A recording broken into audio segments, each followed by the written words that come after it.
ಪ್ರೀತಿ ಸ್ವರೂಪನಾದ ಪ್ರೀತಿಯುಳ್ಳ ನಮ್ಮ ಸ್ವರ್ಗೀಯ ತಂದೆಯಾದ ದೇವರೇ, ಈ ಮುಂಜಾನೆ ವೇಳೆಯಲ್ಲಿ ಕರ್ತನೇ ನಿನ್ನ ಪಾದ ಸನ್ನಿಧಿಯಲ್ಲಿ ಕೂಡಿ ಬಂದಿದ್ದೇವೆ. ನಿನ್ನ ವಾಕ್ಯಗಳನ್ನ ಧ್ಯಾನ ಮಾಡುವಾಗ ನಮ್ಮ ಜೊತೆ ನೀವು ಮಾತನಾಡಿ ದೇವರೇ. ಈ ದಿನದ ಮಿಸ್ನೀರೆ ಜೀವಿತದ ಮೂಲಕ ನಮ್ಮ ಜೀವಿತವನ್ನು ಬದಲಾವಣೆ ಮಾಡಿಕೊಂಡು ಈ ಜಗತ್ತಿನಲ್ಲಿ ಸ್ವಾಮಿ ಸಾಧ್ಯವಾದಷ್ಟು ನಾವೆಲ್ಲರೂ ಸಾಕ್ಷಿಗಳಾಗಿರುವಂತೆ ಸಹಾಯ ಮಾಡಿ. ಈ ಮುಂಜಾನೆ ವೇಳೆ ಈ ಒಂದು ಜೂಮ್ ಕಾಲಲ್ಲಿ ಬಂದಿರುವಂತ ಪ್ರತಿಯೊಬ್ಬೊಬ್ಬರಿಗೆ ನಿನ್ನ ದೈವಿಕ ಆನಂದವನ್ನು ಅನುಗ್ರಹಿಸಿಕೊಡು, ನಿನ್ನ ಕೃಪೆಯನ್ನು ಕೊಡು, ಇರುವಂತ ಎಲ್ಲಾ ಕೊರತೆಗಳನ್ನು ನೀಗಿಸಿಕೊಡು ದೇವರೇ. ಯಾರು ಬಿಟ್ಟು ಬಿಡದೆ ಈ ಒಂದು ಜೂಮ್ ಕಾಲಲ್ಲಿ ಅಟೆಂಡ್ ಮಾಡ್ತಾ ಇದ್ದಾರೋ ಪ್ರತಿಯೊಬ್ಬೊಬ್ಬರನ್ನ ಹೆಸರಾಗಿ ನೀನು ಆಶೀರ್ವದಿಸಿ ನಿನ್ನ ಕೃಪೆಗೆ ಸೇರಿಸಿಕೊಳ್ಬೇಕಾಗಿ ಪ್ರಾರ್ಥಿಸ್ತೇನೆ. ಎಲ್ಲ ಸ್ತುತಿ ಘನ ಮಾನ ಮಹಿಮೆಗಳಿಗೆ ಸಲ್ಲಿಸ್ತಾ ಈ ದಿನದ ಮಿಸ್ನರಿ ಸ್ಟೋರಿಯನ್ನ ಸಮಸ್ತ ನಿನ್ನ ಕರಳಲ್ಲಿ ಒಪ್ಪಿಸಿಕೊಡುತ್ತಾ ಯೇಸು ನಾಮದಲ್ಲಿ ಕೇಳುತ್ತೇವೆ ನಮ್ಮ ತಂದೆ ಯಾವ ದೇವರೇ, ಆಮೇಲೆ. ಕ್ರಿಸ್ತನಲ್ಲಿ ಪ್ರೀತಿಯುಳ್ಳ ದೇವರ ಆರಿಸಿಕೊಂಡಂತ ದೇವ ಜನಾಂಗದವರೇ, ಪ್ರತಿದಿನದ ಹಾಗೆ ಈ ದಿನವೂ ಒಬ್ಬ ಶ್ರೇಷ್ಠವಾದ ಒಂದು ಚಿಕ್ಕ ಮಗಳ ಸ್ಟೋರಿ, ಮೇರಿ ಜೋನ್ಸ್ ಎಂಬುದಾಗಿ ಹೇಳಿ. ಇವರ ಜೀವನದಲ್ಲಿ ಪ್ರಥಮವಾಗಿ 1784ರಿಂದ 1864 ವಯಸ್ಸಿನವರೆಗೆ ಈ ಭೂಮಿಯಲ್ಲಿ ಕ್ರಿಸ್ತನಿಗಾಗಿ ಜೀವಿಸಿ ಸತ್ತಂತ ಒಬ್ಬ ವ್ಯಕ್ತಿ ಇವರಾಗಿದ್ದಾರೆ. ಮೇರಿ ಜೋನ್ಸ್ ಒಬ್ಬ ಮಹಿಳೆಯಾಗಿದ್ದ ಕಾರಣ ಅವರು ಸಹ ಸುವಾರ್ತಿಕ ಅಥವಾ ಮಿಸ್ನರಿ ಸ್ಟೋರೀಸ್ ಅಲ್ಲಿ ಇವರ ಹೆಸರು ಬಹಳ ಅಮೂಲ್ಯತ್ವವನ್ನ ಪಡೆದುಕೊಂಡಿದೆ. ವಿಶೇಷವಾಗಿ ಇವರು ಒಂದು ಕಾರ್ಯವನ್ನು ಮಾಡಿದ್ರಿಂದ ಇವತ್ತು ಇಡೀ ಪ್ರಪಂಚಾದ್ಯಂತ ಇವರ ಮೂಲಕ ಅನೇಕರಿಗೆ ಆ ಭಾಗ್ಯ ಸಿಕ್ಕಿದೆ.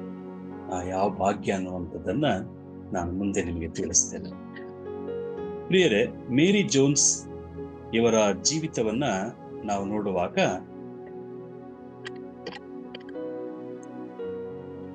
ಇವರು ಒಂದು 1784 ಸುಮಾರಿಗೆ ವೆಲ್ಸ್ ಅಂದ್ರೆ ಯುನೈಟೆಡ್ ಕಿಂಗ್ಡಮ್ ಅನ್ನುವಂತ ಪ್ರದೇಶದಲ್ಲಿ, ವೆಲ್ಸ್ ಎಂಬ ಗ್ರಾಮೀಣ ಪ್ರದೇಶದಲ್ಲಿ ಇವರು ಜನಿಸಿ ಬರ್ತಾರೆ. ಇವರ ಒಂದು ಜೀವಿತ ಏನಂದ್ರೆ, ಅವರ ಹಳ್ಳಿಯಿಂದ ಒಂದು ಸ್ವಲ್ಪ ದೂರದಲ್ಲಿ ಒಂದು ಚರ್ಚ್ ಇರುತ್ತೆ. ಆ ಚರ್ಚಿಗೆ ಅವರು ಯಾವಾಗ್ಲೂ ಹೋಗ್ತಾ ಇರ್ತಾರೆ. ಹೋಗ್ತಾ ಇರುವುದನ್ನು ನೋಡಿ ಅಲ್ಲಿರುವಂತ ಪಾಸ್ಟರ್ ಬೈಬಲ್ ಓದೋದನ್ನ ನೋಡಿ ಅವರಿಗೆ ಬಹಳ ಆಸಕ್ತಿ ಇರ್ತದೆ. ನನಗೂ ಒಂದು ಬೈಬಲ್ ಬೇಕಲ್ಲ, ಏನಾದ್ರೂ ಮಾಡಿ ನನಗೆ ಒಂದು ಬೈಬಲ್ ಬೇಕಲ್ಲ ಅಂತ ಹೇಳಿ ಒಂದು ಯೋಚನೆಯನ್ನು ಮಾಡ್ತಾರೆ. ಬಟ್ ಅವರು ಬಹಳ ಬಡ ಕುಟುಂಬದವರಾಗಿದ್ದರಿಂದ ಆ ಸತ್ಯವೇದವನ್ನು ತೆಗೆದುಕೊಳ್ಳೋದಕ್ಕೆ ಅವ್ರಿಗೆ ಆಗೋದಿಲ್ಲ. ಆಗದೆ ಹೋದಂತ ಸಮಯದಲ್ಲಿ ಅವ್ರು ಏನ್ ಮಾಡ್ತಾರಂದ್ರೆ, ಸಣ್ಣ ಪುಟ್ಟ ಯಾವ್ದಾದ್ರು ಚಿಕ್ಕ ಪುಟ್ಟ ಹುಡುಗಿ ಆದ್ರೂ ಸಣ್ಣ ಪುಟ್ಟ ಯಾವ ಕೆಲಸ ಮಾಡಿಕೊಂಡು ಆ ಬೈಬಲಿಗೆ ಬೇಕಾಗುವಂತ ಹಣವನ್ನ ಸೇಕರಣೆ ಮಾಡಿ ಇಟ್ಕೊಳ್ತಾರೆ. ಈ ಬೈಬಲ್ ಎಲ್ಲಿ ಸಿಗುತ್ತೆ ಅಂತ ಹೇಳಿ ಅವ್ರಿಗೆ ಒಂದು ಅವರ ಊರಿಂದ ಕನಿಷ್ಠ 25 ಕಿಲೋಮೀಟರ್ ದೂರದಲ್ಲಿ ಒಂದು ಊರಿರ್ತದೆ. ಅಲ್ಲಿ ಒಬ್ರು ಪಾಸ್ಟ್ ಬೈಬಲ್ ಅನ್ನ ಮಾರ್ತಿರ್ತಾರೆ. ಆ ಊರಿಗೆ 25 ಕಿಲೋಮೀಟರ್ ಇದೆ. ಈ ಹುಡುಗಿ ಏನ್ ಮಾಡ್ತಾಳಂದ್ರೆ, ಹಣವನ್ನ ಜೋಡಿಸ್ಕೊಂಡು ಆ ಹಣವನ್ನು ತೆಗೆದುಕೊಂಡು ಬರೀ ಕಾಲಲ್ಲಿ ಅವಳು ನಡೆಯುತ್ತಾ ಹೋಗ್ತಾಳೆ. ನಡ್ಕೊಂಡು ಹೋದಂತ ಸಮಯದಲ್ಲಿ ಅಲ್ಲಿ ಫಾದರ್ ಹತ್ರ ಹೋಗಿ ಬೈಬಲ್ ಇಲ್ಲಿ ಮಾರಾಟಕ್ಕಿದೆ ಎಂಬುದಾಗಿ ಕೇಳುವಾಗ ಆ ಫಾದರ್ ಏನ್ ಹೇಳ್ತಾರಂದ್ರೆ, ಆ ಪಾಸ್ಟರ್ ಏನ್ ಹೇಳ್ತಾರಂದ್ರೆ, ಅಯ್ಯೋ ಅಮ್ಮ, ಈಗ ಬೈಬಲ್ ಇಲ್ಲಲ್ಲ, ಮಾರ್ತಾ ಇಲ್ಲ ಅಂತ ಹೇಳ್ತಾರೆ. ಅವಳ ಹೃದಯ ಒಡೆದು ಹೋಗ್ಬಿಡ್ತಾರೆ. ಬಹಳ ಒಂಥರ ಕುಂಠಿತಳಾಗ್ಬಿಡ್ತಾಳೆ, ಕುಂದಿ ಹೋಗ್ಬಿಡ್ತಾಳೆ. ಅಯ್ಯೋ ಸ್ವಾಮಿ, ಇಷ್ಟು ದಿವಸ ನಾನು ಸೇಕರಣೆ ಮಾಡಿಕೊಂಡು ಬಂದಿದ್ದೇನೆ, ಈಗ ಬೈಬಲ್ ಇಲ್ಲ ಅಂತ ಅನಿಸಿದ ತಕ್ಷಣ ಅವಳ ಅಳು ಜಾಸ್ತಿ ಆಗ್ತದೆ. ಅಯ್ಯೋ, ನಾನು ಬೈಬಲ್ ಅನ್ನು ತೆಗೆದುಕೊಳ್ಳೋದಕ್ಕೆ ಬಂದೆ, ಈಗ ಇಲ್ಲಿ ಬೈಬಲ್ಲೇ ಇಲ್ವಲ್ಲ ಅಂತ ಹೇಳಿ ಬಹಳ ಒಂಥರ ಮನಸ್ಸು ದುಃಖ ಮಾಡಿಕೊಂಡು ಅಳತಾಳೆ. ಹತ್ತಂತ ಸಮಯದಲ್ಲಿ ಇಲ್ಲಿ ಏನಾಗ್ತದೆ ಅಂದ್ರೆ, ಆ ಪಾಸ್ಟ್ರು ಅವಳ ಅಳವನ್ನು ನೋಡಿ, ಅಮ್ಮ ನಂದು ಅಂದ್ರೆ ನಿನಗೊಂದು ಬೈಬಲ್ ಕೊಡ್ತೀನಿ ಅಂತ ಹೇಳಿ ಆ ಬೈಬಲ್ ಅನ್ನು ಕೊಡ್ತಾರೆ. ಈ ಒಂದು ದುಃಖದಿಂದ ತುಂಬಲ್ಪಟ್ಟಂತ ಮೇರಿ ಜೋನ್ಸ್ ಅವರು ಆ ಬೈಬಲ್ ಸಿಕ್ಕ ತಕ್ಷಣ ಅವರಿಗೆ ಇನ್ನೂ ಬಹಳ ಖುಷಿ ಆಗುತ್ತೆ. ಅದಕ್ಕೆ ಇಲ್ಲಿ ಗ್ರೇಟ್ ಜಾಯ್, ಮಹಾ ಸಂತೋಷ, ಅವಳ ಜೀವಿತದಲ್ಲಿ ಒಂದು ದೊಡ್ಡ ಮಹಾ ಸಂತೋಷ ಉಂಟಾಗ್ತದೆ. ಇದರಿಂದ ಪ್ರೇರಿತರಾಗಿ ಕೆಲವು ವ್ಯಕ್ತಿಗಳು ಏನ್ ಮಾಡ್ತಾರೆ ಎಂಬುದಾಗಿ ನೋಡುವಾಗ, ಮೇರಿ ಜೋನ್ಸ್ ಅವರ ಒಂದು ಹಣವನ್ನ ಕೂಡಿಸಿಕೊಟ್ಟು, ಪ್ರತಿ ಒಂದು ಪೈಸೆಯನ್ನ ಕೂಡಿಸಿ ಅದನ್ನ ಬೈಬಲ್ ಅನ್ನ ತೆಗೆದುಕೊಳ್ಳುವುದಕ್ಕೆ ಬಂದಂತ ಆ ಒಬ್ಬ ಸಣ್ಣ ಹುಡುಗಿಯ ಜೀವಿತವನ್ನ ನೋಡಿ, ಅಲ್ಲಿರುವಂತ ಕೆಲವು ವ್ಯಕ್ತಿಗಳು ಏನ್ ಮಾಡ್ತಾರೆ ಎಂಬುದಾಗಿ ನೋಡುವಾಗ, ಪಾಸ್ಟರ್ಸ್ ಎಲ್ಲ ಸೇರಿ ಇದಕ್ಕೆ ನಾವೇನಾದ್ರೂ ಸತ್ಯವೇದವು ಈಸಿಯಾಗಿ ಸಿಗಬೇಕು, ಜನರಿಗೆ ಉಚಿತವಾಗಿ ಸಿಗಬೇಕು. ಮೇರಿ ಜೋನ್ಸ್ ಅವರು ಸಹ ಒಂದು ತೀರ್ಮಾನ ಮಾಡ್ಕೊಳ್ತಾರೆ, ನನ್ನ ರೀತಿ ಕಷ್ಟಪಡುವಂತ ಜನರಿಗೆ ಸತ್ಯವೇದ ಸಿಗ್ಬೇಕು ಎಂಬುದಾಗಿ ಹೇಳಿ ಒಂದು ಆಲೋಚನೆ ಮಾಡಿ, ಈ ದಿನ ಪ್ರಸ್ತುತ ಅಂತಾರಾಷ್ಟ್ರೀಯ ಬೈಬಲ್ ಸೊಸೈಟಿಯನ್ನ ಉಂಟು ಮಾಡಿದವರು ಮೇರಿ ಜೋನ್ಸ್ ಎಂಬುದಾಗಿ ಹೇಳಲ್ಪಡ್ತದೆ. ಇವತ್ತು ಇಡೀ ಪ್ರಪಂಚದ ಎಲ್ಲಾ ಭಾಗಗಳಿಗೆ ಸತ್ಯವೇದ ಪ್ರಿಂಟ್ ಆಗಿ ಹೋಗ್ತದೆ ಅಂದ್ರೆ ಈ ಒಬ್ಬ ಹುಡುಗಿಯ ಮೂಲಕ. ಅವಳಿಗಿದ್ದಂತ ಒಂದೇ ಒಂದು ಆಸೆ ಏನಂದ್ರೆ, ನಾನು ಸತ್ಯವೇದವನ್ನ ತೆಗೆದುಕೊಳ್ಳಬೇಕು ಅನ್ನುವಂತ ಒಂದು ದೃಢ ನಿರ್ಧಾರ. ಆ ಒಂದು ದೃಢ ನಿರ್ಧಾರವೇ ಅವಳ ಜೀವಿತದಲ್ಲಿ ಇವತ್ತು ಇಡೀ ಪ್ರಪಂಚದ ಎಲ್ಲಾ ಭಾಗಗಳಲ್ಲಿ ಎಂತ ಒಂದು ಬುಡಕಟ್ಟು ಜನಾಂಗ, ಆದಿವಾಸಿ ಜನಾಂಗ, ಕಾಡಲ್ಲಿ, ಮೇಡಲ್ಲಿ, ಎಲ್ಲಿ ಬೇಕಲ್ಲಿ ವಾಸ ಮಾಡುವಂತ ವ್ಯಕ್ತಿಗಳಿಗೆ ಸತ್ಯವೇದ ಸಿಗ್ತಾ ಇದೆ ಅಂತಂದ್ರೆ, ಇವಳು ಮಾಡಿದಂತ ಒಂದು ಸಣ್ಣ ಶ್ರದ್ಧೆಯ ಕೆಲಸ. ನಾನು ಒಂದು ಬೈಬಲ್ ತೆಗೆದುಕೊಳ್ಬೇಕು ಮತ್ತೆ ಈ ಬೈಬಲ್ ಎಲ್ಲರಿಗೂ ಸಿಗ್ಬೇಕು.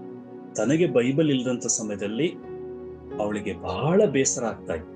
ಯಾವಾಗ ಆ ಬೈಬಲ್ ಸಿಕ್ತೋ ಅವಾಗಿಂದ ಅವಳು ಓದಿ ಅನೇಕ ಹಳ್ಳಿ ವಾತಾವರಣಕ್ಕೆ ಪ್ರತಿಯೊಂದೊಂದು ಸುವಾರ್ಥ ಸೇವೆ, ಕರಪತ್ರಗಳ ಸೇವೆ ಇವೆಲ್ಲ ಕ್ರಿಯೇಟ್ ಆಗಿದ್ದು ಮೇರಿ ಜೋನ್ಸ್ ಅವರ ಮೂಲಕ.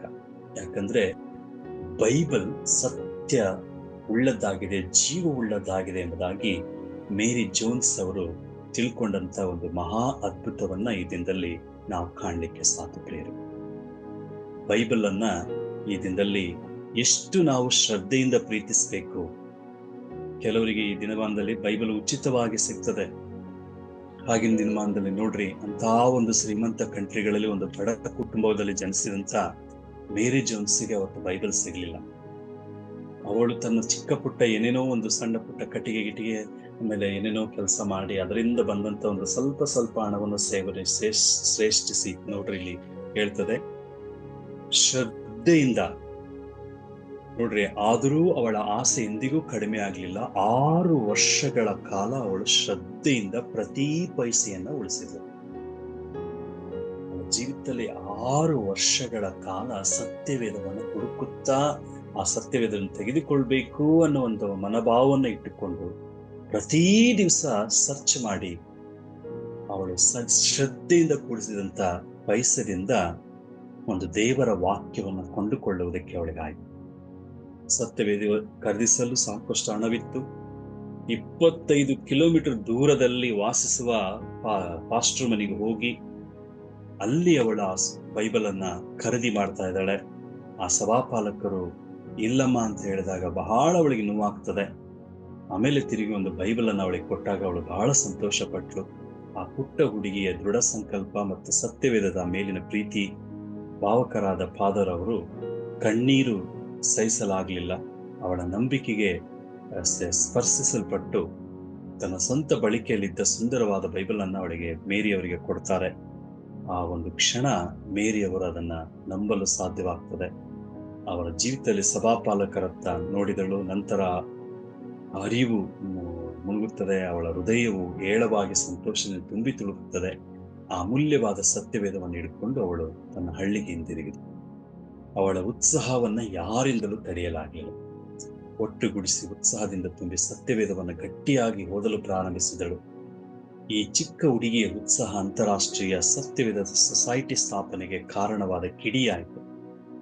ಇದು ಇನ್ನೂ ಅನೇಕರಿಗೆ ದೇವರ ವಾಕ್ಯವನ್ನ ಪ್ರವೇಶಿಸುವಂತೆ ನೀಡುತ್ತದೆ. ಇದು ಖಚಿತ ಎಂಬುದಾಗಿ ಇಲ್ಲಿ ನೋಡ್ಲಿಕ್ಕೆ ಸಾಧ್ಯ. ಪ್ರಿಯರೇ, ಇವರ ಒಂದು ಜೀವನದಿಂದ ನಾವು ಅರ್ಥ ಮಾಡಿಕೊಳ್ಳುವಂತ ಒಂದು ಪ್ರಮುಖ ಸಂಗತಿ ಏನಂದ್ರೆ, ದೇವರ ವಾಕ್ಯದ ಮೌಲ್ಯ.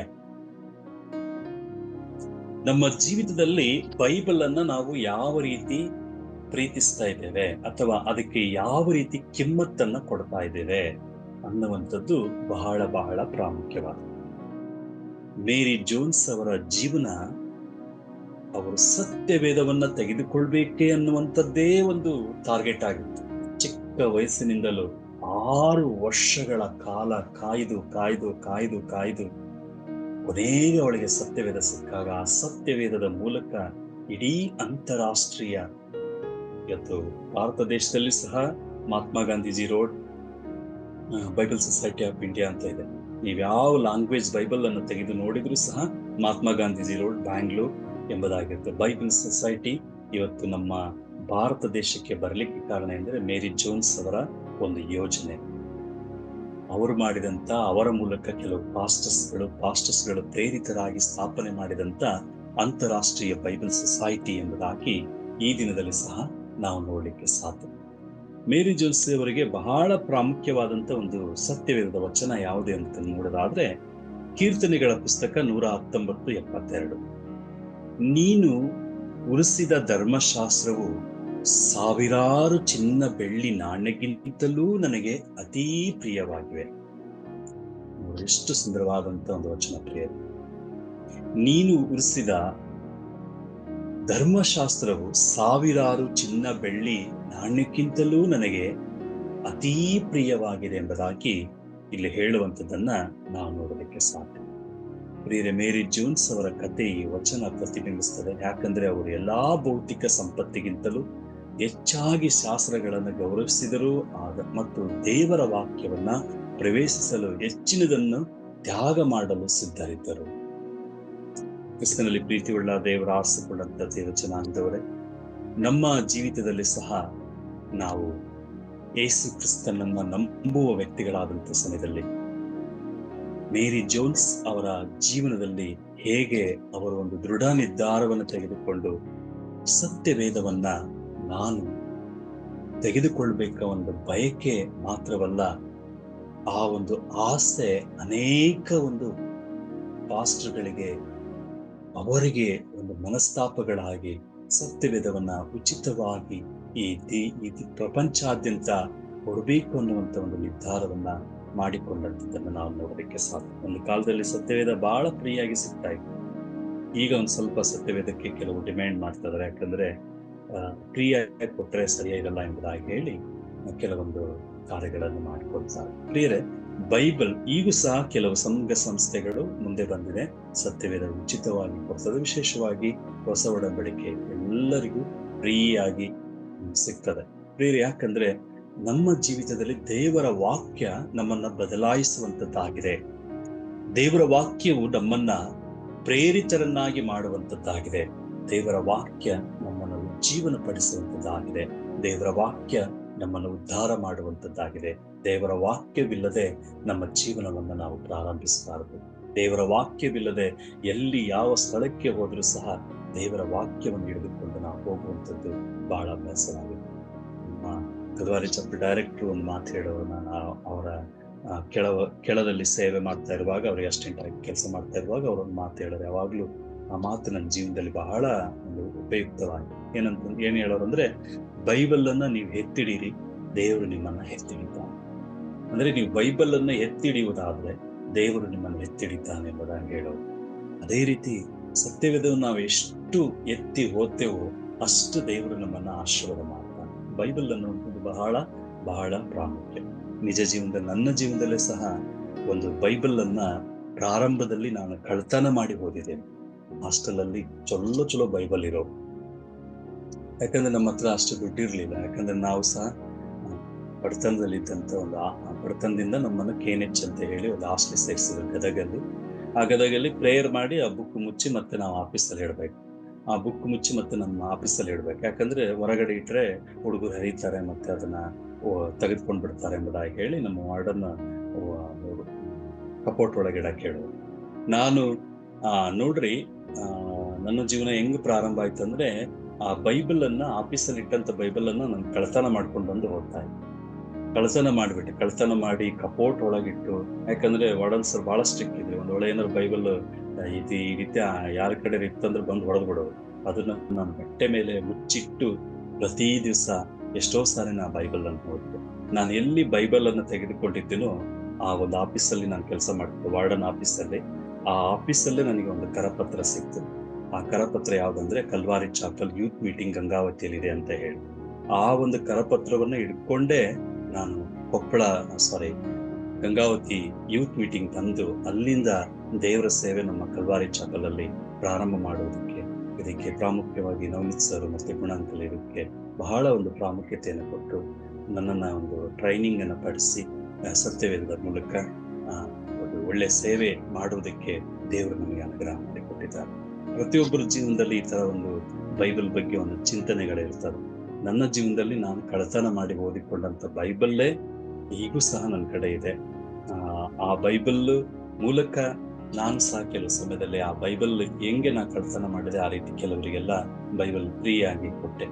ಬೇರೆ ಇದನ್ನ ಯಾಕೆ ಹೇಳ್ತೇನೆ ಎಂಬುದಾಗಿ ನೋಡುವಾಗ ಸತ್ಯವೇದ ಸಾಧಾರಣವಾದದ್ದಲ್ಲ. ಈ ಬಾಯಿ ಕತ್ತಿ ಅಂತೆ ಹದವಾಗಿದೆ ಅಂತ ಹೇಳಿ ದೇವರ ವಾಕ್ಯ ಹೇಳ್ತದೆ.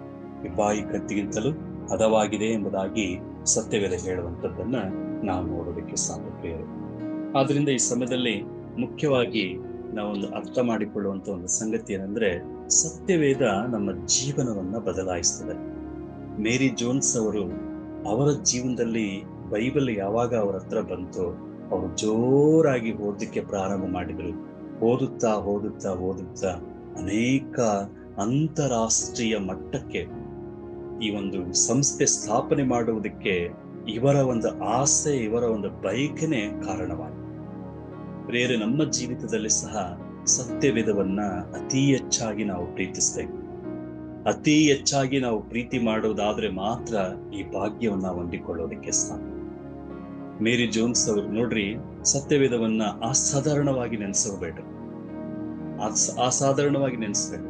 ಆ ಚಿಕ್ಕ ಹುಡುಗಿ ಅದನ್ನ ತೆಗೆದುಕೊಂಡು ಬಂದು ಜೋರೆ ಓದುತ್ತಾ ಓದುತ್ತಾ ಇರುವಾಗ ಅಲ್ಲಿರುವಂತ ಕೆಲವು ಪಾಸ್ಟರ್ಸ್ ಎಲ್ಲ ಸೇರಿ ಒಂದು ತೀರ್ಮಾನ ತೆಗೆದುಕೊಂಡು ಇಂಥ ಮಕ್ಕಳಿಗೆ ಮೇರಿ ಜೋನ್ಸ್ ಅನ್ನುವಂತ ಒಬ್ಬ ಬಡಾ ಮಗಳಿಗೆ ಹೇಗೆ ಸತ್ಯವೇದವನ್ನು ತೆಗೆದುಕೊಳ್ಳೋದಕ್ಕೆ ಪ್ರಯಾಸ ಪಟ್ಲೋ ಆ ರೀತಿ ಪ್ರಯಾಸ ಪಡಬಾರದಂತ ಹೇಳಿ ಅಂತಾರಾಷ್ಟ್ರೀಯ ಬೈಬಲ್ ಸೊಸೈಟಿಯನ್ನೇ ಉತ್ಪಾದನೆ ಮಾಡುವಂತ ಒಂದು ಶ್ರೇಷ್ಠ ಸಂಗತಿ ಆಯ್ತು ಪ್ರಿಯರೇ. ನಮ್ಮ ಜೀವಿತದಲ್ಲಿ ಸಹ ನಾವು ಕ್ರಿಸ್ತನ ಸತ್ಯವೇದವನ್ನು ಹಿಡಿದು ನಾವು ಸಾರುವರಾಗಿರ್ಬೇಕು. ದೇವರ ವಾಕ್ಯವನ್ನ ಸಾರುವರಾಗಿರ್ಬೇಕು. ನೋಡ್ರಿ, ನಾನು ಕಳತನ ಮಾಡಿದಂತ ಸ್ಥಳದಿಂದಲೇ ನನಗೆ ಒಂದು ಕರಪತ್ರ ಸಿಕ್ಕಿ ಇವತ್ತು ದೇವರ ಸೇವೆಗೆ ನಾನು ಬಂದಿದ್ದೀನಿ ಅಂದ್ರೆ ಅದು ದೊಡ್ಡ ಒಂದು ಅದ್ಭುತ ನನ್ನ ಜೀವನದಲ್ಲಿ. ಏನಪ್ಪ ಕಳತನ ಮಾಡಿದೆ, ಕಳತನ ಮಾಡಬಾರ್ದಲ್ಲ ಅನ್ನುವಂಥದ್ದಲ್ಲ. ಅದಕ್ಕೆ ಬದಲಾಗಿ ನಾವೇನಾದ್ರೂ ಒಂದು ಸತ್ಯವೇದವನ್ನ ಮತ್ತೊಬ್ಬರಿಗೆ ಕೊಡುವವರಾಗಿರ್ಬೇಕನ್ನುವಂಥದ್ದು ನಾವು ಯಾವತ್ತೂ ಮರಿಬಾರದು ಪ್ರಿಯರೇ.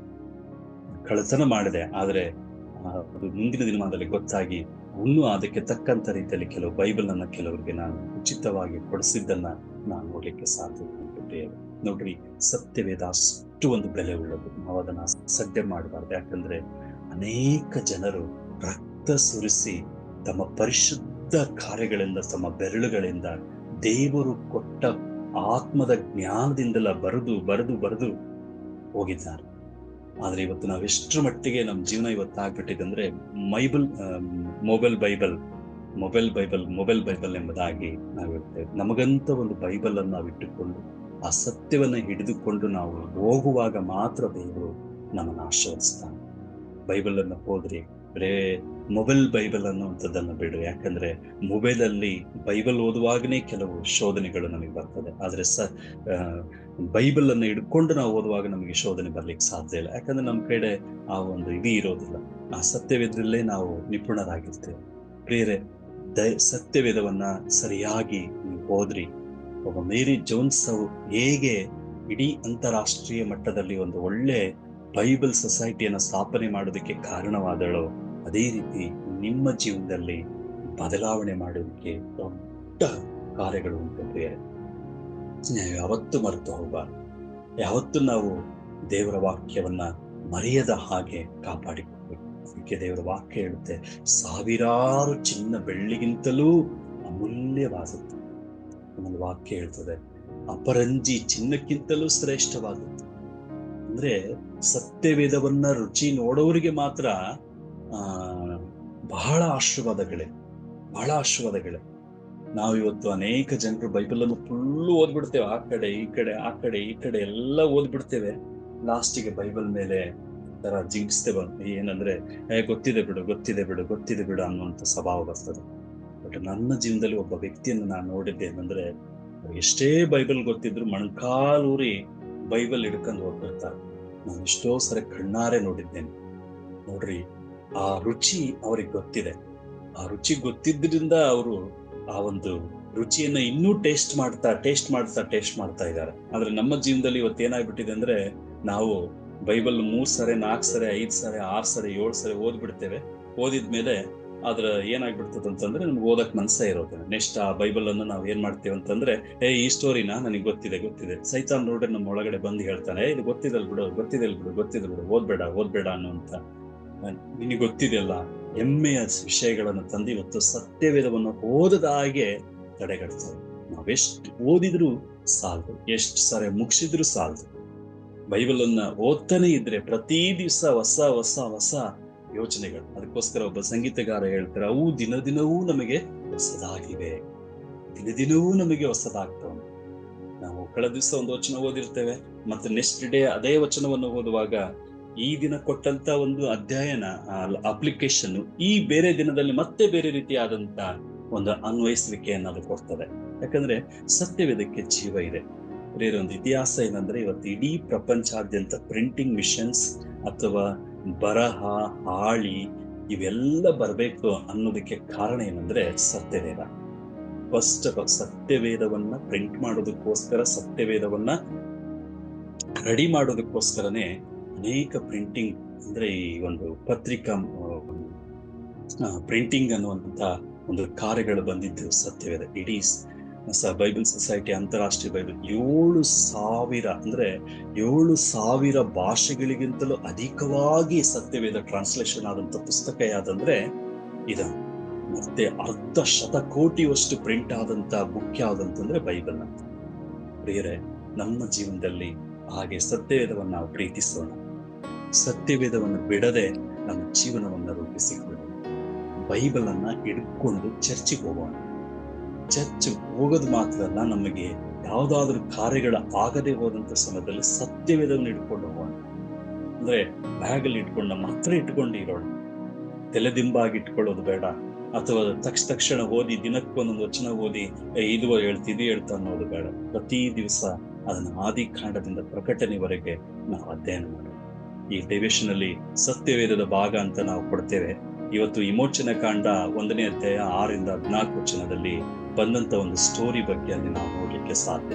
ಏನಂತಂದ್ರೆ, ಕ್ರೂರ ಚಿಕಿತ್ಸೆ ಅಂದ್ರೆ ಗಂಡು ಮಕ್ಕಳ ಒಂದು ಸಾವು ಅಲ್ಲಿ ಏರ್ಪಡ್ತಾ ಇದೆ. ನೋಡ್ರಿ, ಸತ್ಯವೇದ ಕಂಟಿನ್ಯೂ ಆಗಿ ಹಂಗೆ ಪ್ರತಿ ದಿವಸ ನಮ್ಮ ಡಿವಿಷನ್ ಅಲ್ಲಿ ಹೋಗ್ತಾ ಇದೆ. ಪ್ರಿಯರೇ, ಈ ವಾಕ್ಯಗಳನ್ನ ನಮ್ಮ ಜೀವನದಲ್ಲಿ ಪ್ರತಿ ದಿವಸ ನಾವು ಅದನ್ನು ಕಲ್ಕೊಂಡು ಮುನ್ನುಗ್ಗುವಾಗ ಖಂಡಿತವಾಗಿ ದೇವರು ನಮ್ಮನ್ನ ಆಶೀರ್ವದಿಸ್ತಾನೆ. ಮೇರಿ ಜೋನ್ಸ್ ಅವರ ಒಂದು ಚಿಂತನೆ ಹೇಗಿತ್ತೋ ಹಾಗೆ ಸಹ ನಮ್ಮ ಜೀವಿತದಲ್ಲಿ ನಾವು ಚಿಂತನೆ ಒಂದಿಗೆ ತೊಡಗುವಾಗ ದೇವರು ಖಂಡಿತವಾಗಿ ನಮ್ಮನ್ನು ಆಶೀರ್ವದಿಸ್ತಾನೆ. ಪ್ರಿಯರೇ, ಈ ಮುಂಜಾನೆ ವೇಳೆಯಲ್ಲಿ ದೇವರು ನಮಗಾಗಿ ಕೊಟ್ಟಂತ ಈ ವಾಕ್ಯಗಳನ್ನು ನೆನೆಸಿಕೊಂಡು ದೇವರಿಗೆ ಕೃತಜ್ಞತೆ ಸಲ್ಲಿಸೋಣ. ಇವತ್ತು ನಾವು ಹೇಗಿದ್ದೇವೆ ಅನ್ನುವುದನ್ನ ಕಂಡುಕೊಳ್ಳುವುದಕ್ಕೆ ಬೈಬಲ್ ಅನ್ನು ಹೋಗಿ, ನಾನು ಹೆಂಗಿದ್ದೇನೆ, ನಾನು ಪಾಪಿನ, ನಾನು ಅಶುದ್ಧನ, ನಾನು ಹೇಗಿದ್ದೇನೆ ಅಂತ ನಿಮ್ಮ ಒಂದು ಶ್ರೇಷ್ಠವಾದ ಕನ್ನಡಿ, ಪ್ರತಿ ದಿವಸ ನೀವು ಹೇಗೆ ಕನ್ನಡಿ ಮುಂದೆ ಹೋಗಿ ನಿಂತ್ಕೊಳ್ತೀರೋ ಆ ರೀತಿ ನೀವು ಕರೆಕ್ಟ್ ಇದ್ದೀರಾ ಅನ್ನೋದಕ್ಕೆ ಸತ್ಯವೇದವನ್ನು ಹಿಡ್ಕೊಂಡು ಹೋದ್ರಿ. ನೀವು ಕೆಟ್ಟವರ ಒಳ್ಳೆಯವರ ಅಂತ ಹೇಳಿ ಆ ಬೈಬಲ್ ನಿಮಗೆ ಪ್ರತಿ ದಿವಸ ಬೋಧಿಸ್ತಾರೆ. ಕನ್ನಡಿಯನ್ನ ನೋಡಿದ ಹಾಗೆ ಸತ್ಯವೇದವನ್ನ ಪ್ರತಿದಿನ ಓದೋದಕ್ಕೆ ನೀವು ಪ್ರಾರಂಭ ಮಾಡ್ರಿ. ನೀವು ಏನಂದ್ರೆ, ಕನ್ನಡಿ ನೋಡಿ ನೀವು ಪೌಡರ್ ಗಿಡ ಹಚ್ಕೊಂಡು ಸ್ಮಾರ್ಟ್ ಆಗೋದಕ್ಕಿಂತ ನೀವು ಸತ್ಯವೇದವನ್ನ ಕನ್ನಡಿಯಾಗಿ ಇಟ್ಕೊಂಡು ಓದುತ್ತಾ ಇರಿ. ಈ ಪ್ರಪಂಚದಲ್ಲಿ ನಿಮ್ಮ ಹಾಗೆ ಸ್ಮಾರ್ಟ್ ಅಥವಾ ಸುಂದರರು ಯಾರು ಇರೋದಿಲ್ಲ. ಎಲ್ಲದರಲ್ಲಿ, ಎಲ್ಲಾ ನಡವಳಿಕೆಯಲ್ಲಿ ಮನುಷ್ಯನ ತಯಾರು ಮಾಡಿದಂತ ಪೌಡರ್, ಸ್ನೋ ಪೌಡರ್, ಪ್ಯಾರಲ್ ಇವ್ಯಾವು ಬೇಕಾಗೋದಿಲ್ಲ. ಯಾಕಂದ್ರೆ ಸತ್ಯವೇದ ನಮ್ಮನ್ನ ಅಂತ ಒಂದು ವ್ಯಕ್ತಿಗಳನ್ನಾಗಿ ಮಾರ್ಪಡಿಸ್ತದೆ. ಬೈಬಲ್ ಅನ್ನ ಓದೋಣ, ಬೈಬಲ್ ಅನ್ನು ಎತ್ತಿ ಸಾರೋಣ. ಖಂಡಿತವಾಗಿ ದೇವರು ನಮ್ಮ ಜೀವಿತದಲ್ಲಿ ಆಶೀರ್ವಾದ.